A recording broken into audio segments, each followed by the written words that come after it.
El Economista, podcast. Hola, ¿qué tal? Bienvenidos y bienvenidas a Coffee Break, un podcast de Capital Humano y El Economista, donde hablaremos de todo lo relacionado con el mundo del trabajo, el desarrollo de carrera y la política laboral en México y el mundo. El Coffee Break. Hola, gracias por acompañarnos. Esto es el Coffee Break, tu podcast sobre el mundo del trabajo. Soy Gerardo Hernández y como ya es tradición, estoy con mi compañero, adivinen con quién, con Felipe Morales Fres. ¿Cómo estás, Felipe? Hola, Gerardo. Pues muchas gracias a todas las personas que nos escuchan desde donde sea que nos estén escuchando en esta ocasión, ya sea haciendo ejercicio, ahí escondidos en la oficina sin que el jefe los escuche, corriendo al trabajo, en el coche, ¿no? Mientras manejan hacia la oficina o de regreso hacia su casa.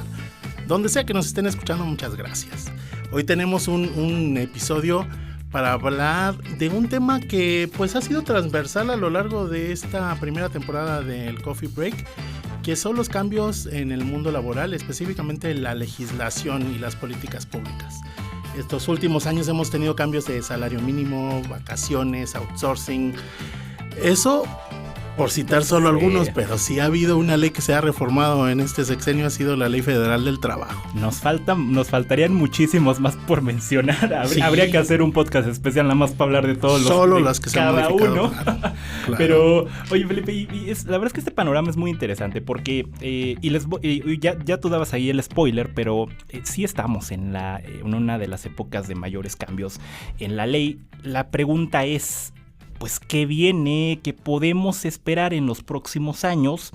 Y pues yo ya no les cuento más. Tenemos dos especialistas, hoy dos amigos de la casa que nos están acompañando. Está con nosotros Sofía Gómez Bautista, socia de Assembla Law.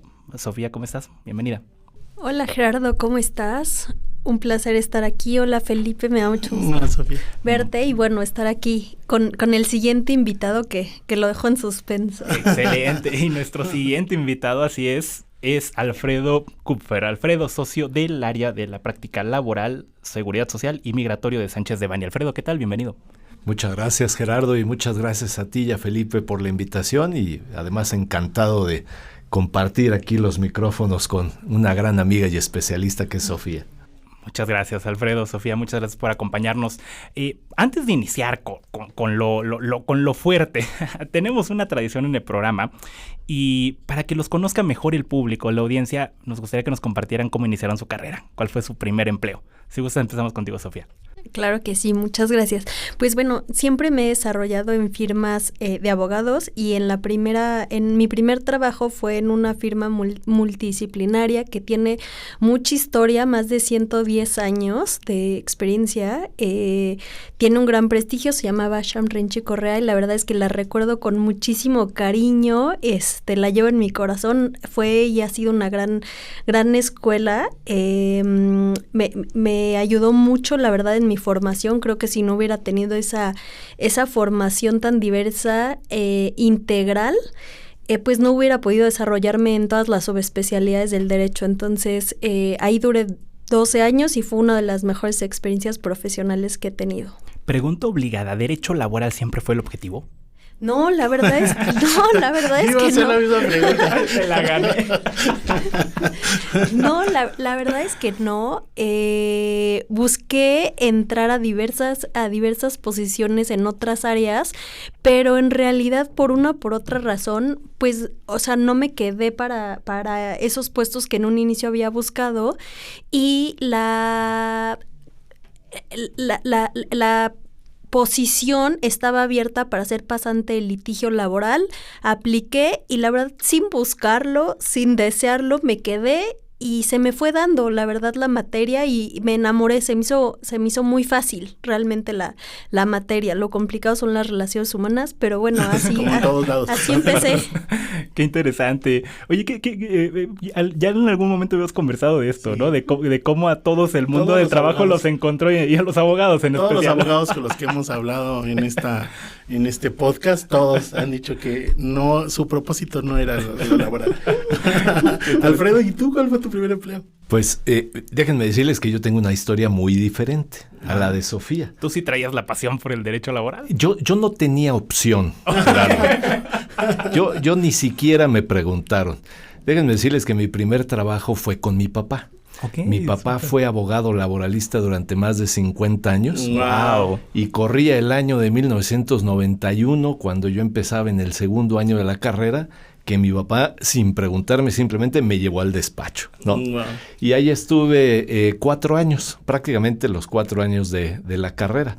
Y bueno, pues yo desde antes incluso de empezar la universidad, escuchaba en las pláticas familiares el derecho laboral, entonces siento que yo ni siquiera tuve opción, simple y sencillamente estaba ahí el camino, el cual tomé, lo recorrí y bueno, pues hoy soy un enamorado de la materia, ¿no? Lo traías en el ADN. Exacto, sí, totalmente, no tenía yo más que seguir esos pasos, que además la verdad es que para mí fue relativamente sencillo porque la extraordinaria relación que yo tengo con mi padre, pues también me hizo que me infundiera a él el gusto por la materia y la enseñanza, que también a ese nivel de confianza pues fue valiosísima para mí, ¿no? Oye, pero qué interesante, porque no solamente fue tu primera experiencia laboral, sino pues de una especie de mentoría con tu propio papá, ¿no? Sí. Totalmente.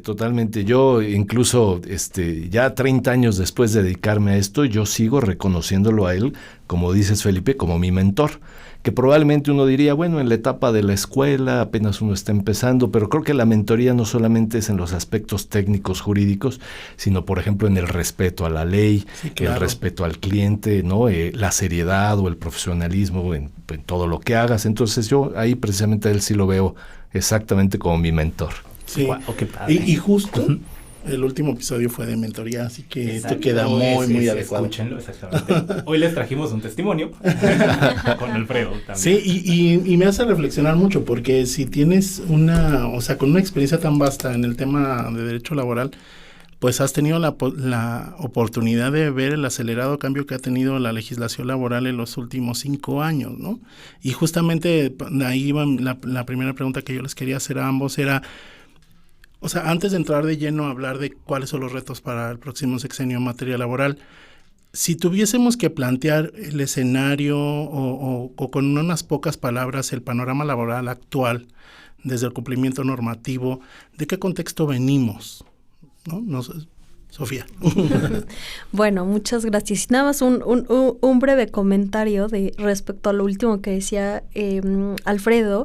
Creo que también algo, porque en realidad, y no es porque le eche flores, siempre se las he hecho flores, pero creo que algo que fue una gran aportación de su padre, porque me siento muy honrada de ser su amiga, porque lo veo y es un abogado de una sola pieza, de una sola madera, con muchos valores y es muy ético, ¿no? Entonces yo creo que una de las grandes aportaciones que te hizo tu padre a esa mentoría, pues fue, yo creo que enseñarte justo esos detalles que no nos enseñan en la carrera, ¿no? O sea, esos valores, esas cuestiones, simplemente de cómo dirigirse al cliente, y bueno, por eso realmente es tan exitoso en lo que hace, y además es una persona que comparte su conocimiento. Entonces es para nosotros, las nuevas generaciones, es súper enriquecedor pues realmente tenerlo como una guía, como una aspiración profesional a dónde llegar, ¿no? Entonces, muchas gracias, te lo agradezco. No hay de qué, y bueno,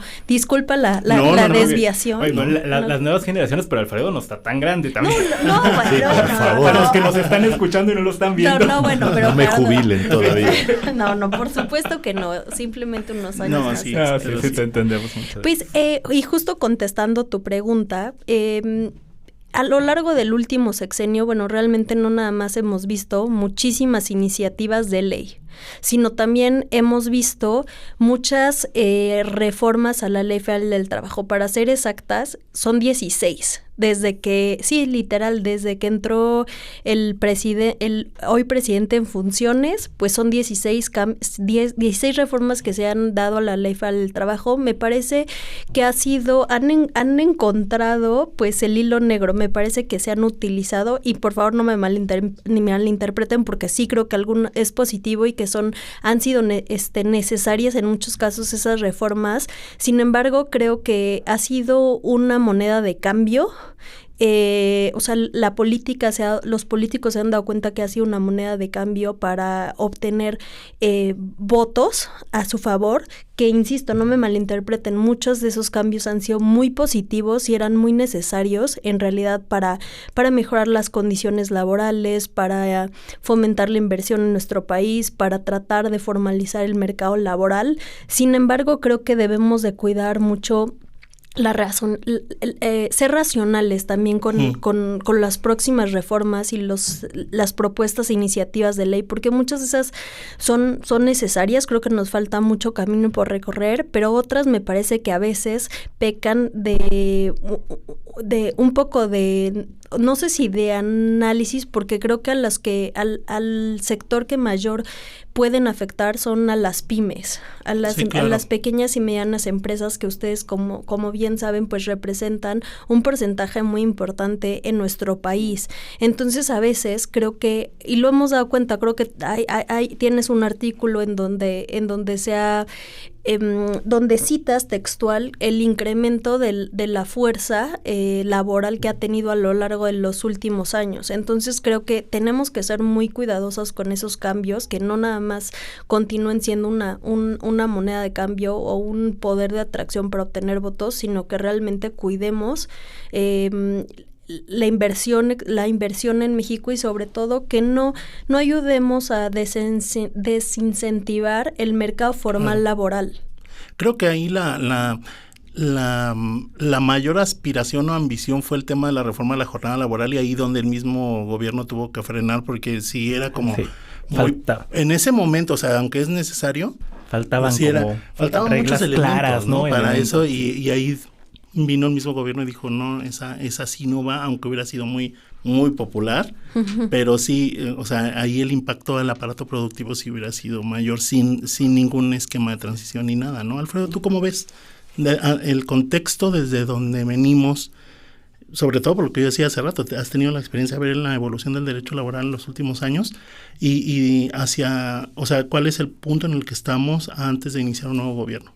Sí, definitivamente estamos en épocas totalmente diferentes a las de las últimas décadas, ¿no? Está de moda el derecho laboral. Está de moda, sí.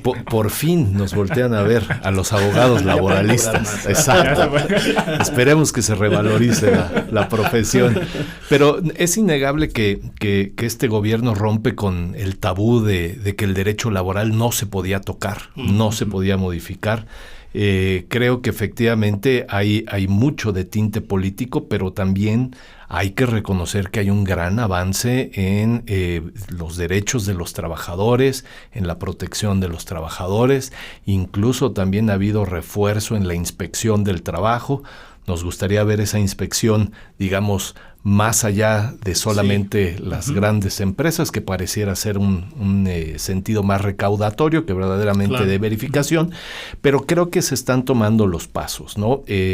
Hubieron aspectos que creo que también potencializaron estos cambios, porque al venir la renovación o la versión 2.0 del Tratado de Libre Comercio, exacto, bueno, pues nos impuso nuestro socio comercial más importante, que es Estados Unidos, una serie de cambios, y esos cambios ayudaron muchísimo, ayudaron a la transparencia, al principio de realidad, a que nos dejáramos de los esquemas simulados con sindicatos y en contratos colectivos que no tenían sustancia. Entonces creo que estamos en una etapa, al menos a mí me parece una etapa interesantísima, de mucho reto, como decía Sofía, porque yo creo que para las empresas todas, ¿no? Desde luego las más pequeñas con mayores dificultades, pero para todas son retos adaptarse a estos cambios, y sobre todo tantos cambios en tan poco tiempo. Sí. Y pareciera ser, y a lo mejor ahorita platicamos de eso, que hacia allá sí va a continuar la inercia, ¿no?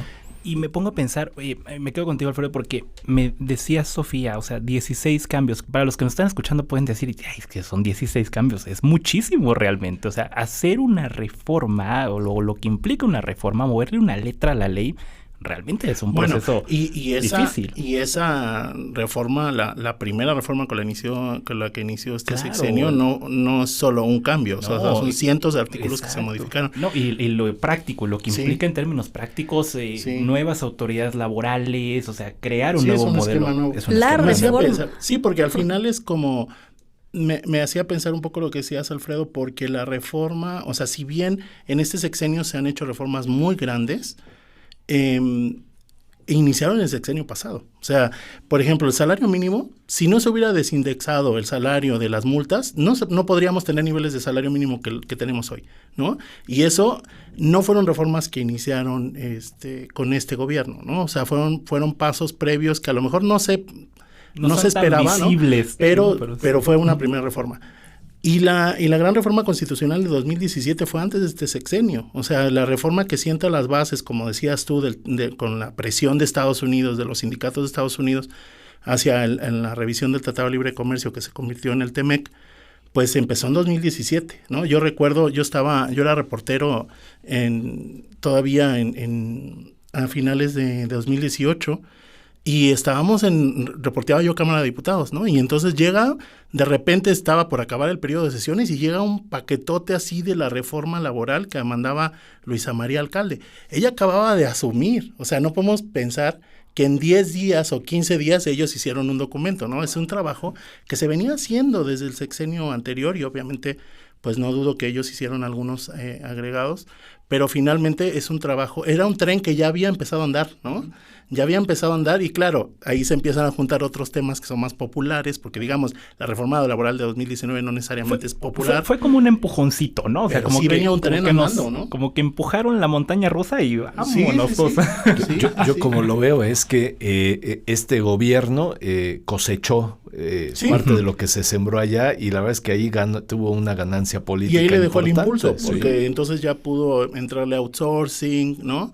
Que fue porque finalmente se quería meter el outsourcing en la primera reforma de 2019, ¿no? Entonces ahí dicen, no, pues vamos a otra.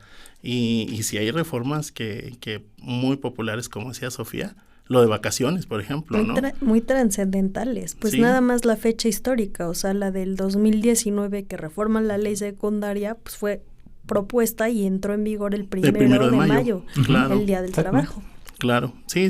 Y de ahí pareciera que se han ido desprendiendo, o sea, por ejemplo, la reforma de vacaciones pareciera incluso no estaba ni siquiera en el mapa, ¿no? O sea, de pronto apareció, estábamos tan acostumbrados a los cambios legales que para todo el mundo tuvo sentido, ¿no? Que se reformara el tema de vacaciones. La actualización de tabla de enfermedades, o sea, hemos visto varios cambios. Ahora, me gustaría también preguntarles, ustedes que han visto desde el sector empresarial, o sea, ¿qué cambios en la postura, en la cultura empresarial han visto ustedes a raíz de estas transformaciones? No se peleen. No, al contrario. Creo que, bueno, en mi perspectiva y en mi experiencia, lo que he visto con las empresas que hemos tratado o con quienes asistimos, porque no debo dejar de omitir que, bueno, pues en realidad mi corte siempre ha sido empresarial, al igual que el de Alfredo, hemos visto que literal, y me encanta esta frase, porque han desaprendido lo aprendido. Claro. O sea, como lo dice Alfredo, antes estábamos muy acostumbrados, o sea, el 2012 para atrás, pues estábamos muy acostumbrados a hacer las cosas de una manera específica, ¿no?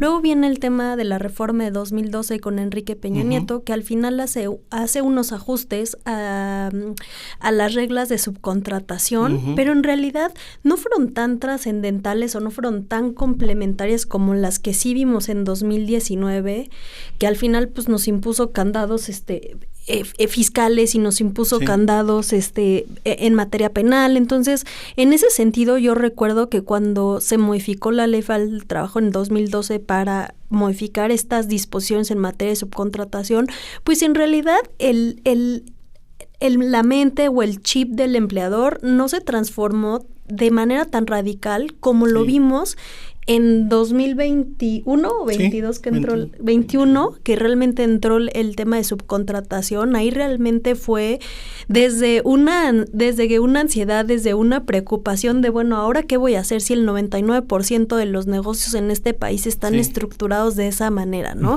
Y creo que hablando justo de la reforma de subcontratación, creo que tuvimos que aprender, y lo digo todos, no nada más los empleadores, sino también nosotros los abogados que asistimos a los empleadores, a diferenciar claramente cuáles eran esas actividades esenciales o la fuerza laboral esencial que en verdad necesitábamos para realizar nuestro objeto social y poder dejar de lado aquellas actividades secundarias que podíamos tercerizar, que podíamos subcontratar, ¿no?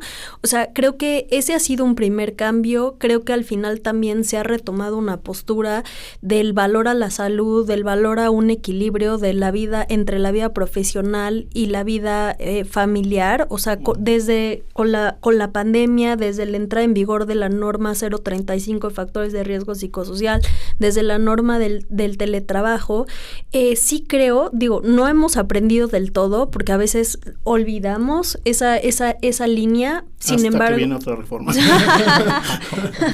Pero creo que eso ha contribuido en la cultura de la prevención de riesgos de trabajo, de riesgos psicosociales, de ese valor al personal, que es el activo más grande que puede tener una empresa y que en realidad pues hay que cuidarlo porque o se lesiona o se accidenta o adquiere una enfermedad relacionada o no con el trabajo, o simplemente se quema, ¿no? Entonces yo por lo menos podría hablar de esos dos cambios y digo, el tema de la prevención, una cultura, un aprendizaje a la prevención. Digo, se me vienen mucho más a la mente, pero no quiero dejarte también sin materia. Yo te complemento, Alfredo.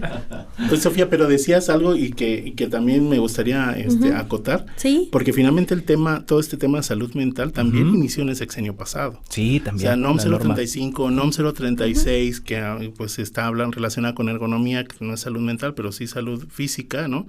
Pero todas estas cosas son herencias que recibió este sexenio. O sea, tampoco es que todo se inventó aquí, ¿no? O sea, finalmente hubo un trabajo importante. Creo que los cambios, pues sí, varios empezaron de salud mental, sí, ¿no? Como que se dejó el terreno, ¿no? O sea, como que se dejó el terreno para ciertos cambios que estamos viendo ya hoy un poquito más en la práctica, ¿no? Sí.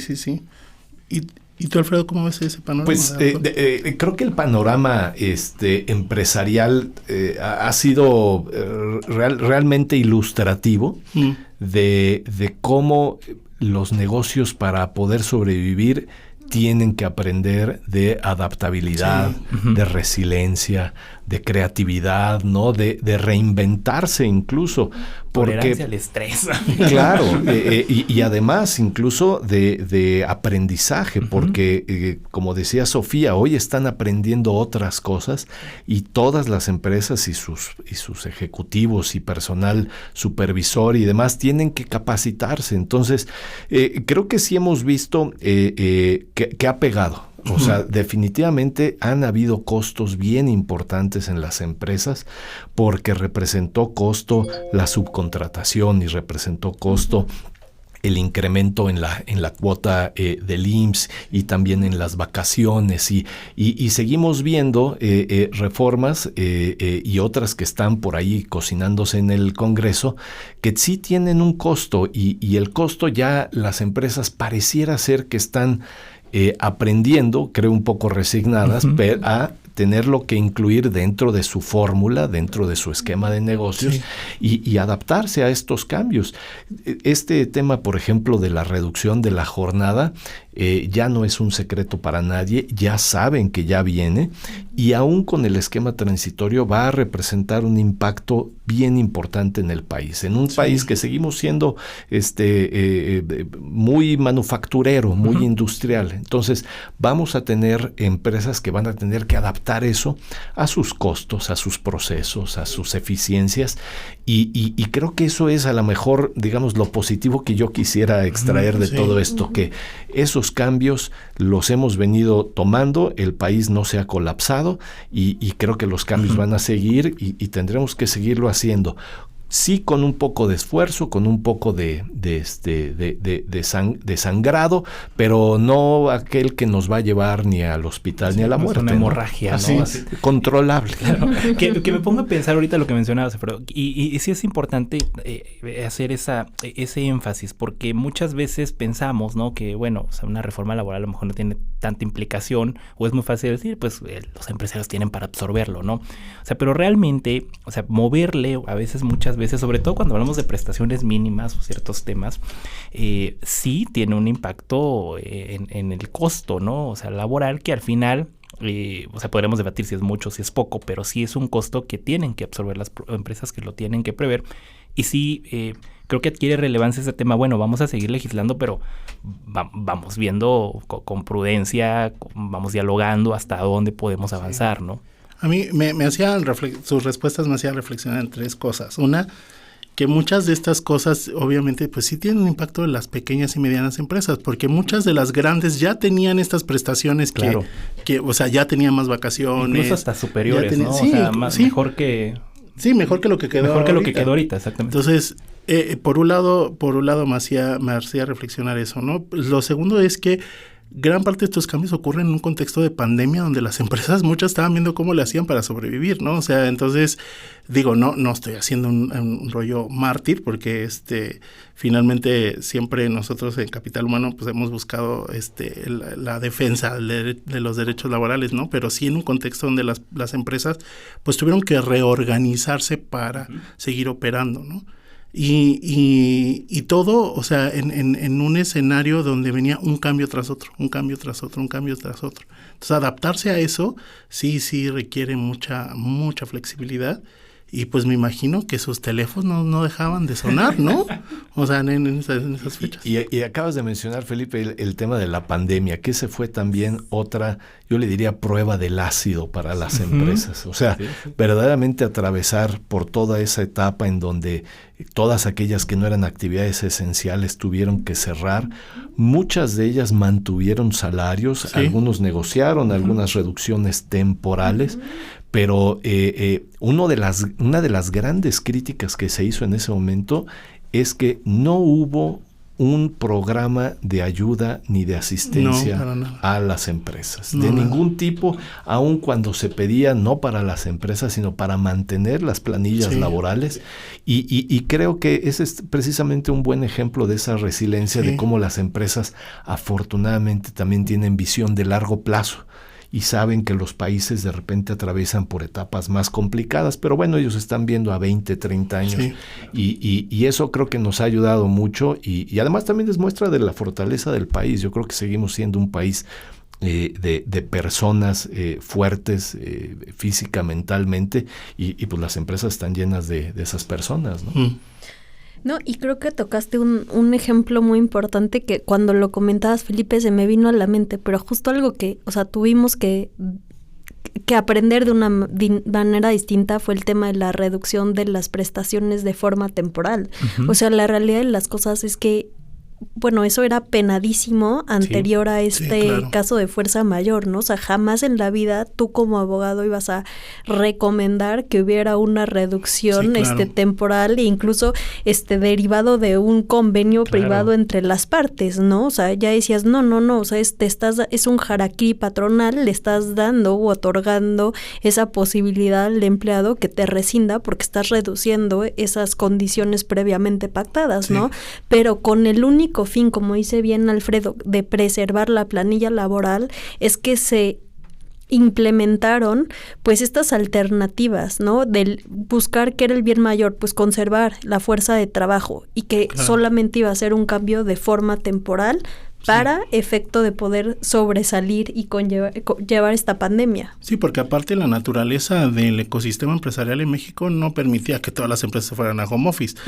Entonces, mantener operaciones con gente que no necesariamente está produciendo, sí es bien complicado, ¿no? O sea, entonces ahí viene o congelar salarios o reducción de salarios o diferentes y además alternativas. Que el gobierno no ayudó porque Sí, claro. realmente pues no hubo esta, ¿cómo le decían, Alfredo? Esta que decía la ley suspensión. La suspensión colectiva, ¿no? De las relaciones de trabajo, en donde podía haber incluso la posibilidad de pagar hasta un mes de salario mínimo. Sí, claro. Y ahí hubo un tema muy fino jurídico en el cual la Ley Federal del Trabajo hablaba de un tema de emergencia sanitaria, ¿no? Sí. Y el gobierno hizo su publicación con otro término. Exacto, ahí hubo mano negra, la verdad. Justo era lo que quería mencionar, porque a lo mejor los que nos están escuchando, pero cuando llega la pandemia, o sea, teníamos una regulación hasta la fecha, yo creo, no muy laxa de qué debe pasar en esos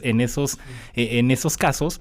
Y como bien dice Alfredo, o sea, y aparte de eso, el término fue contingencia, ¿no?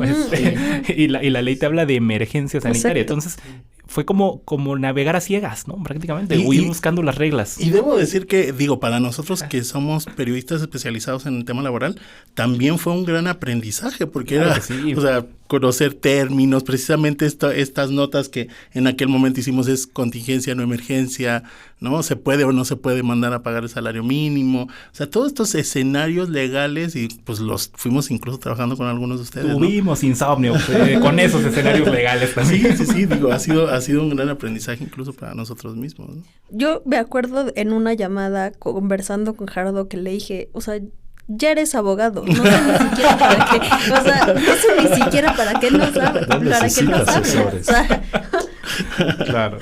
Oigan, y en este contexto, ¿cuáles creen que son los retos laborales que tendrá la siguiente administración? Alfredo, tú adelantabas, decías, pues ya al parecer el cambio de la jornada laboral viene, no sabemos en qué momento, pero viene, ¿no? Entonces, como ahí viene el lobo, ¿no? Entonces, prepárense, pero ¿ves una ola de cambios de la misma magnitud? ¿Cómo es el escenario? Es muy interesante porque hacer predicciones siempre lleva su grado de riesgo. Sí, claro. Pero aquí me voy a arriesgar. Yo quisiera pensar que la presidenta electa va a generar su propia política, que desde luego que va a continuar con muchos de los esfuerzos que se han venido haciendo durante este sexenio, pero yo creo que va a desarrollar su propia política pública y también creo que va a hacer lo mismo en materia de trabajo. Pero yo creo que ahí entra un juego de fuerzas también muy interesante, porque hoy sabemos que Morena tiene una verdadera aplanadora en el Congreso, en ambas cámaras. Entonces, absolutamente todo lo que quieran pasar en materia laboral, que no sea una reforma constitucional, lo van a poder hacer sin ningún obstáculo. Entonces, creo que, yo lo que espero sí es algo de mesura. Yo creo que sí van a continuar los cambios. Me parece que no van a ser en el mismo volumen o en la misma profundidad de lo que vimos en este sexenio, pero yo creo que van a continuar porque hay reformas bien interesantes que están ahí y que inclusive ya tienen un cierto camino andado, ¿no? La reducción de la jornada con la parte transicional, me parece que va a ser difícil que nos salvemos de esa. Ya vimos avanzar también la reforma de la licencia parental. Ya estamos también esperando pues que en cualquier momento se publique la ley Silla. Y hay otras porque hay la intención de seguir aumentando beneficios, como puede ser el aguinaldo, la prima vacacional, la prima de antigüedad. Entonces, creo que algunos de esos van a continuar. Hay un tema pendiente también con el convenio 190 de la OIT en materia de violencia laboral, que ya se nos pasó el tiempo para adaptar legislación.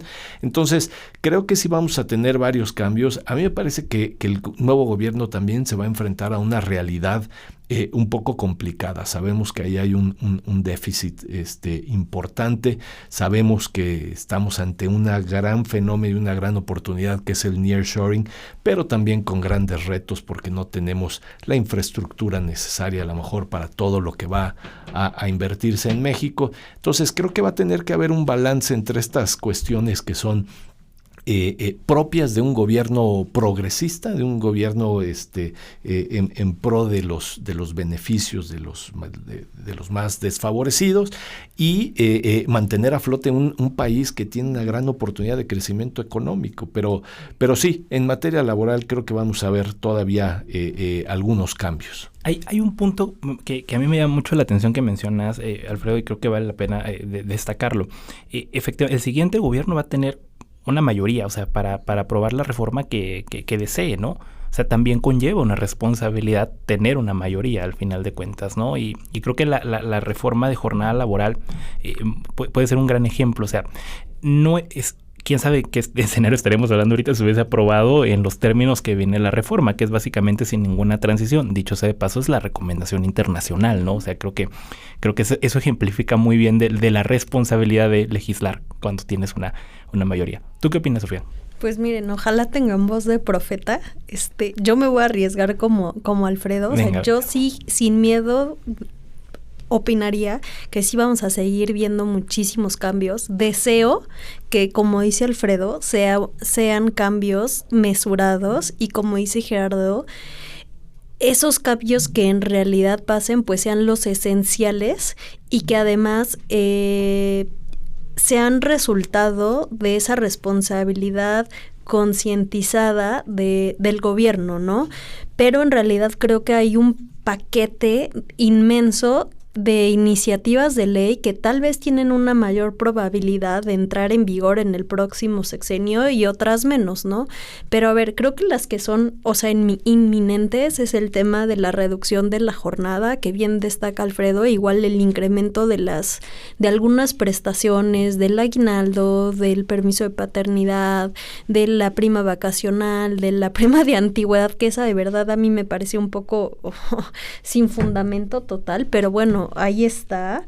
Igual coincido que una de las reformas importantes que ya se nos pasó el tiempo, pero son necesarias porque al final ya ratificamos el convenio 190, ya adquirimos como país miembro de la OIT, pues ese compromiso, y en realidad esa, para que vean, sí es esencial. Sí. O sea, las disposiciones de nuestra Ley Federal del Trabajo no son consistentes ni siquiera con leyes secundarias que también hablan de la misma materia, ¿no? Entonces creo que es muy importante traer esa luz o esa claridad a las disposiciones de la Ley Federal del Trabajo, y sobre todo en conceptos tan básicos como de qué es el acoso sexual, qué es el acoso laboral, qué es el hostigamiento. O sea, porque ahí a veces como que nos perdemos porque de verdad la propia redacción de la ley no es clara. Sí, claro.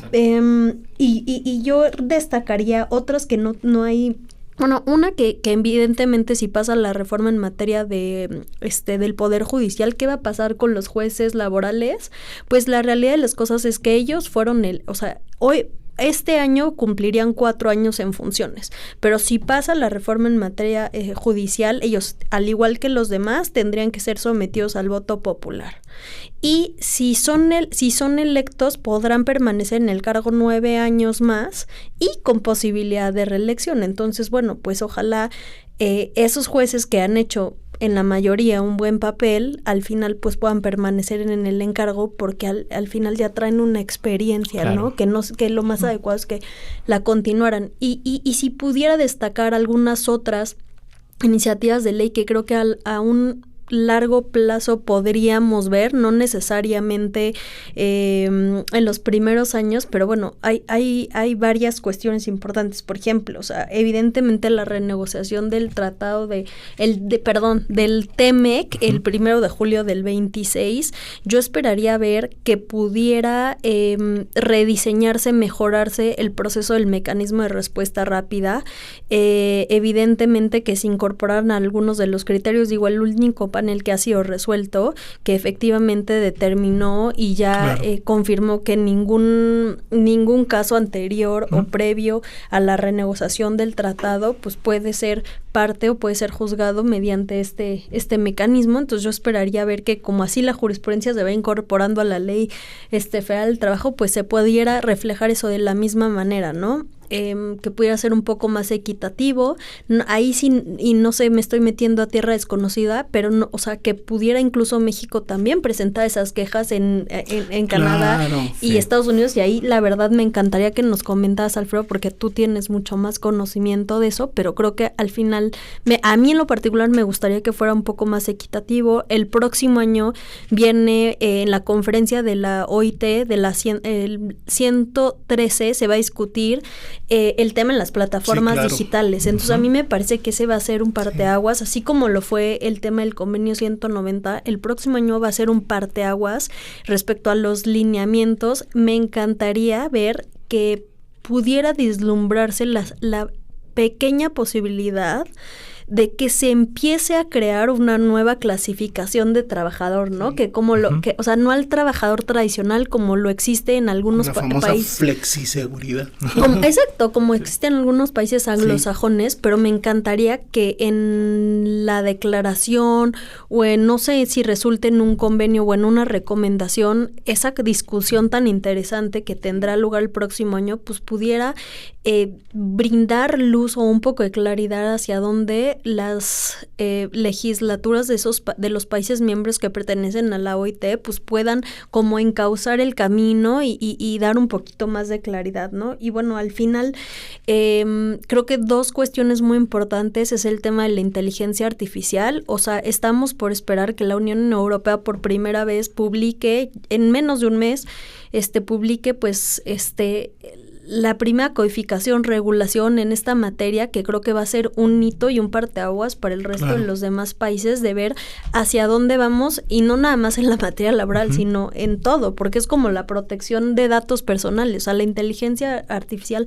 no hay algo que no toque, ¿no? Y finalmente creo que otra cuestión, que por el simple hecho de tener la primera candidata presidenta mujer, que trae en el tintero en que en declaraciones anteriores a la elección presidencial ha manifestado públicamente, junto con otras legisladoras, por ejemplo la senadora Patricia Mercado, que está sumamente comprometida con el tema de la implementación del Sistema Nacional de Cuidados, de fomentar licencias que permitan a los cuidadores principales de una familia, si ya sean mujeres o no, o sean hombres solteros o viudos, que simplemente que tengan a su cargo pues una responsabilidad familiar, pues pudieran tener esas herramientas, esas beneficios o esas oportunidades de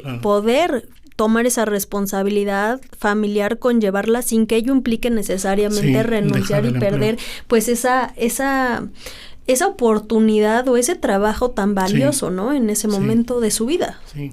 Mencionabas un montón de temas, ¿verdad? O sea, creo que les dieron más ideas a los legisladores los diputados y senadores que nos están escuchando y están...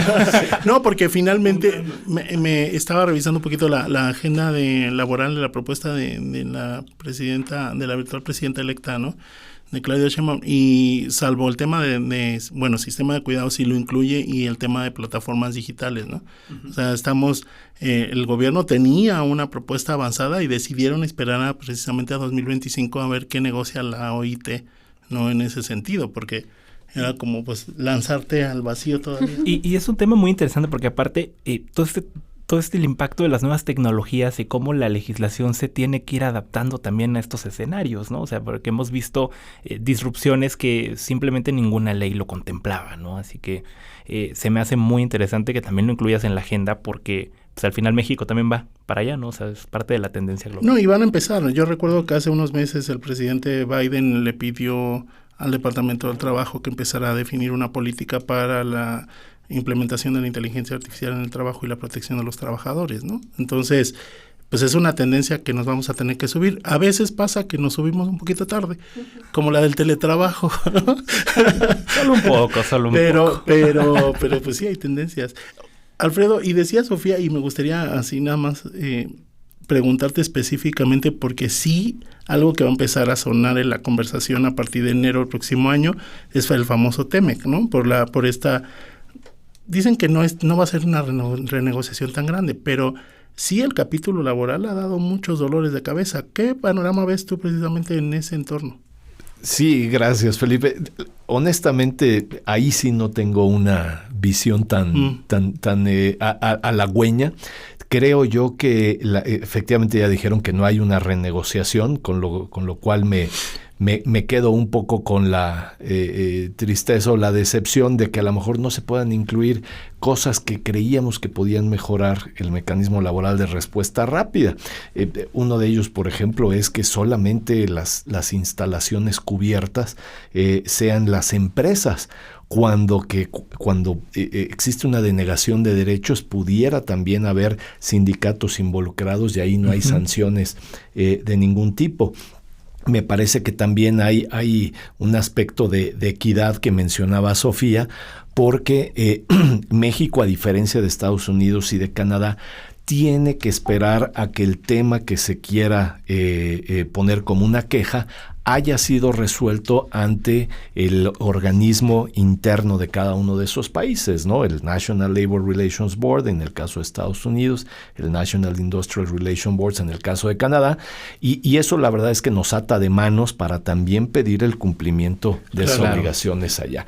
Entonces, me parece que van a haber limitaciones e incluso me parece que pudiera venir un reforzamiento hacia el país que al menos de primera mano pareciera el que tiene más retos en el cumplimiento de los derechos colectivos, que va a ser México. Entonces yo incluso hasta creo que pudiera venir a apretar un poquito más ese mecanismo y ese capítulo 23, porque por decir algo, hay todavía un par de elementos por ahí que creo que hace falta evidencia en México de cumplimiento. Los derechos de los trabajadores migrantes, no hemos visto realmente nada, ni en ley, ni en política pública, y también el tema de las inspecciones. Aun cuando ha recibido México fondeo de Estados Unidos para ampliar y multiplicar esas inspecciones, pues tampoco hemos visto un reporte de cuál ha sido el resultado que ha logrado el gobierno mexicano con eso. Entonces, creo que nos espera una revisión muy difícil, y si además, como estamos viendo, el partido republicano va verdaderamente con Donald Trump, pues eso desde luego va a complicar muchísimo más, ¿no? Y en un escenario donde los sindicatos o las grandes centrales en México pues se están desdibujando cada vez más, porque no han sido una voz cantante en las últimas negociaciones, y ahora la nueva representación del Congreso prácticamente no tiene muchos asientos, ¿no? Entonces... Y cuestiones que, como hemos venido platicando, a lo mejor si nos hubieran platicado hace 10 años de esto no lo creeríamos. Sí, claro. Hoy un rompimiento de la CTM con el PRI, y una CTM que se está desmoronando ante nuevas centrales, ante la multiplicación de sindicatos en el país. O sea, creo que incluso esa va a ser otra perspectiva muy importante a seguir viendo en los siguientes años, porque creo que la composición del movimiento obrero organizado en México va a seguir cambiando muchísimo. Sí. Hace 10 años yo creo que nadie, como tú dices, nadie se hubiese atrevido a dar un pronóstico de lo que estamos viendo actualmente.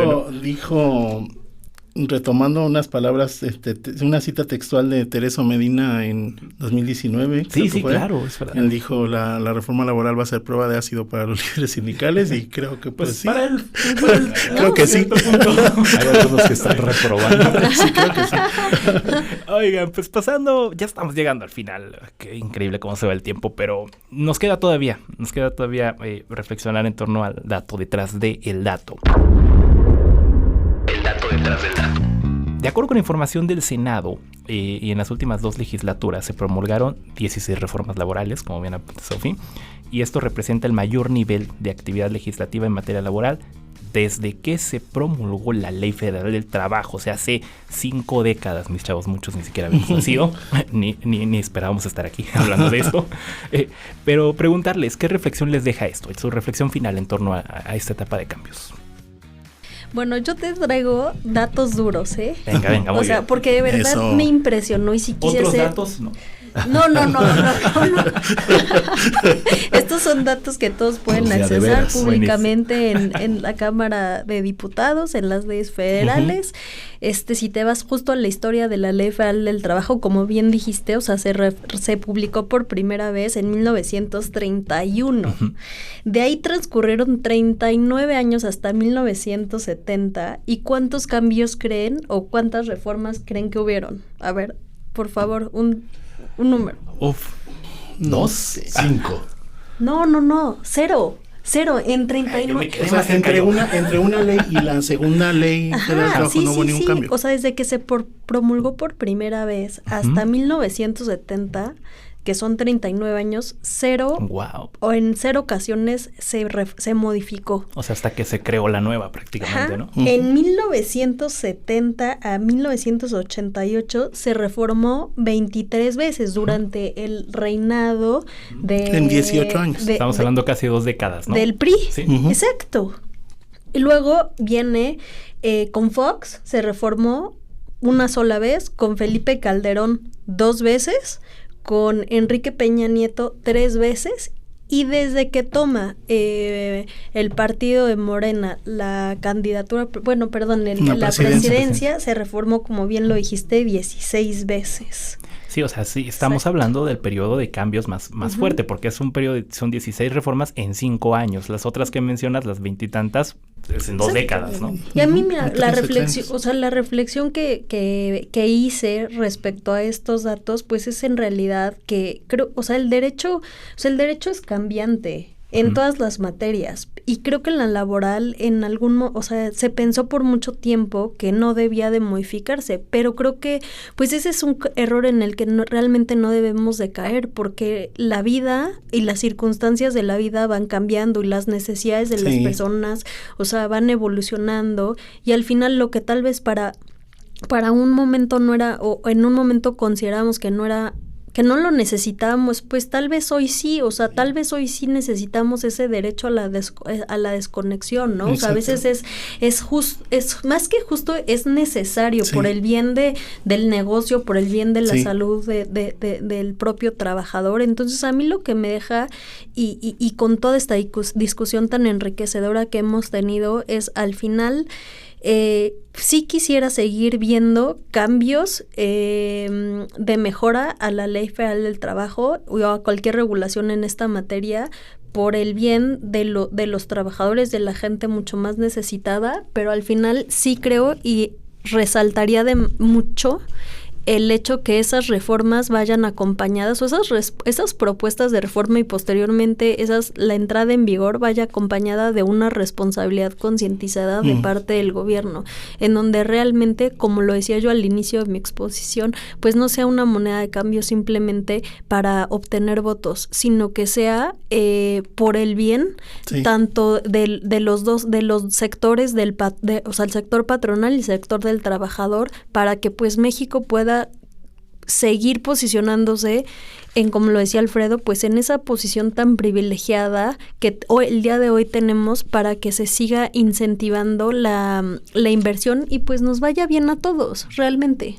Sí. ¿Y tú, Alfredo, cómo ves? ¿Qué reflexión te deja?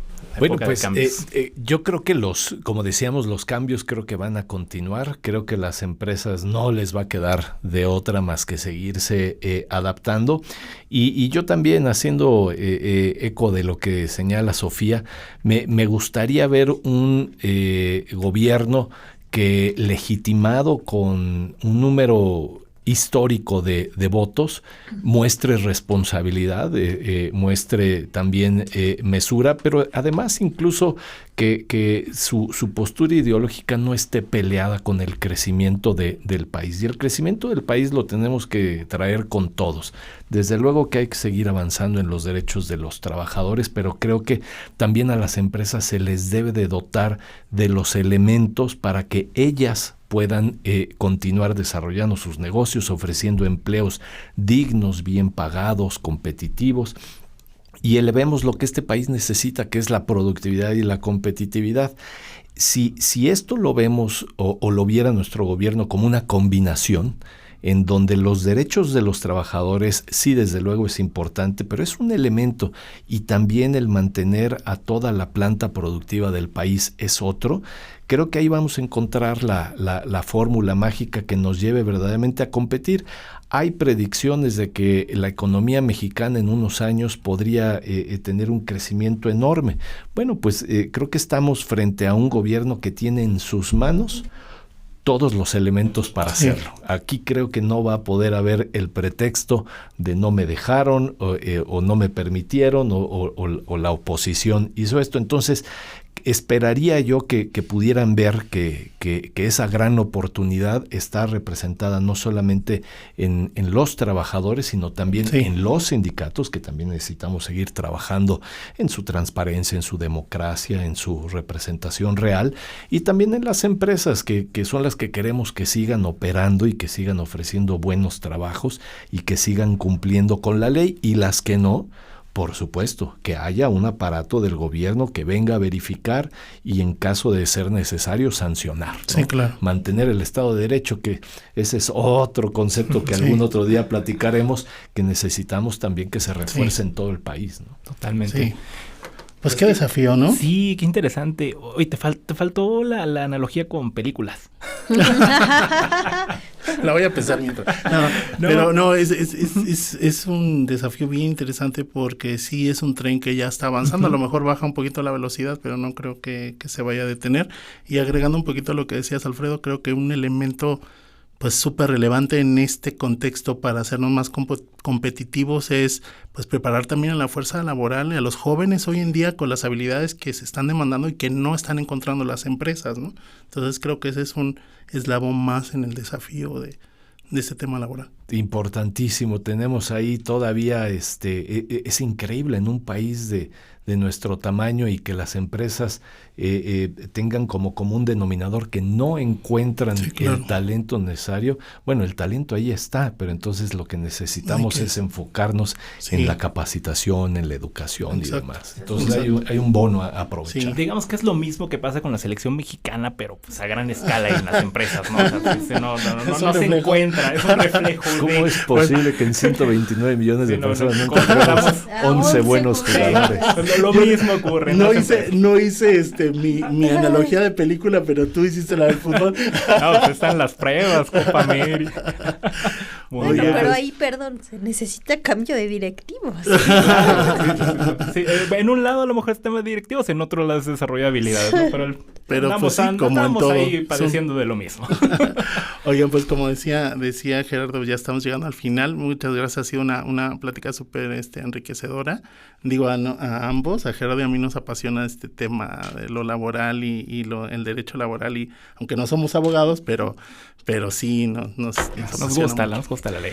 Oigan, y regresando a la primera pregunta que les hicimos, ¿cuál sería una lección o una experiencia de vida de esos inicios en su carrera laboral que hoy, al pensar en eso, a lo mejor lo ven con nostalgia o lo ven como con una convicción que fue algo relevante para ustedes? Sofía, empiezo contigo. A mí me enriqueció demasiado que empecé mi carrera con una legislación que en ese momento estaba vigente, que era la anterior a 2012 y que marcaba un procedimiento, por ejemplo, de litigio pues muy distinto al que hoy tenemos. Después en 2012, entró otra que modificó en cierta medida el mismo procedimiento, entonces, tuve que reaprenderlo. Pero en 2019, pues que transformó 360 grados el procedimiento, ha sido un verdadero reto y también un placer poder tener esas ganas, esa capacidad de aprender lo desconocido, de perderle el miedo a las anteriores maneras de hacer las cosas, y me ha entusiasmado ver cómo se desarrolla y cómo hasta dónde podemos llegar a de cierta manera experimentar el nuevo proceso, ¿no? Porque eso pues en realidad no nos los enseñaron nunca y lo estamos aprendiendo con la experiencia. Sí, claro, el aprendizaje permanente, ¿no? La resiliencia, la adaptación, ¿no? Tú, Alfredo, algo que atesores de tu inicio de carrera. Yo les quiero platicar algo de aquellos años que le tengo nostalgia, aunque hoy estoy totalmente a favor y agradecido que ha cambiado radicalmente. Pero recuerdo con mucha nostalgia que hubo una época en donde no se requería cédula profesional para poder comparecer a los juicios. Y entonces comparecían a juicio desde los abogados de mucho renombre con su cédula, aquellos que tuvieron carrera trunca, los que nunca se titularon, pero también los pasantes. Y entonces me acuerdo que esa era una enseñanza en donde nos mandaban a la guerra sin fusil, Sí, ¿no? claro. Porque nos decía el abogado titular, en este caso era mi papá, me daba el expediente y decía, ve y atiende la audiencia. Y entonces me decía, ya está acreditada la personalidad. Y uno llegaba a la audiencia sin saber hacer nada, pero llegaba uno a la barandilla. Y lo que recuerdo con mucha nostalgia eran las mecanógrafas de la Junta de Conciliación y Arbitraje, que te veían desde luego de absolutamente novato, pero tenían la paciencia incluso de ayudarte. Y entonces decían, bueno, ¿por quién vienes? Por la empresa. Entonces te decían, bueno, ¿vas a acreditar personalidad o no?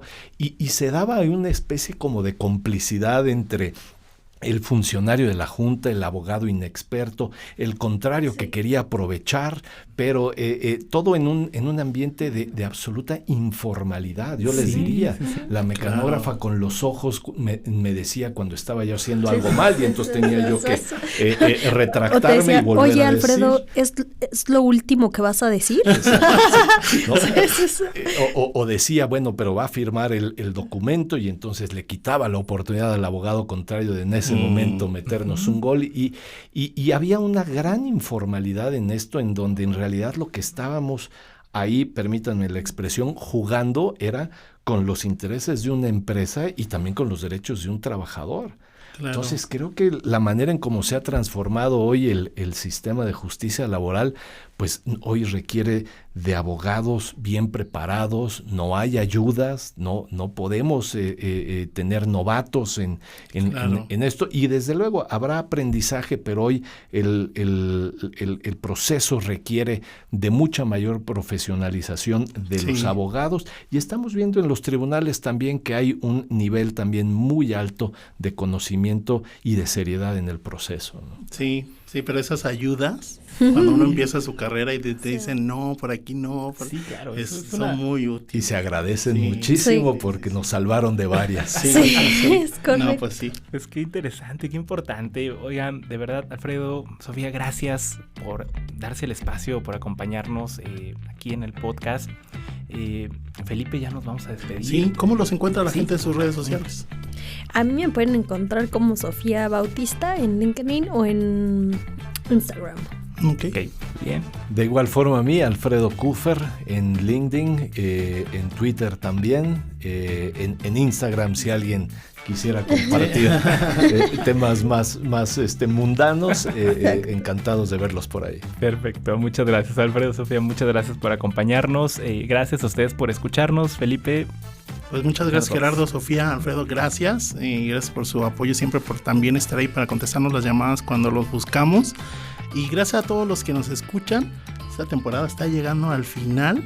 Ya nos vamos. Y damos gracias a todas las personas que han hecho posible esta aventura con sus sugerencias, comentarios, quejas, ahí síganos. Gracias a todo el equipo de Fabián González en cabina. Y los invitamos a escuchar todos los podcasts del Economista y nos vemos en la próxima. El Coffee Break.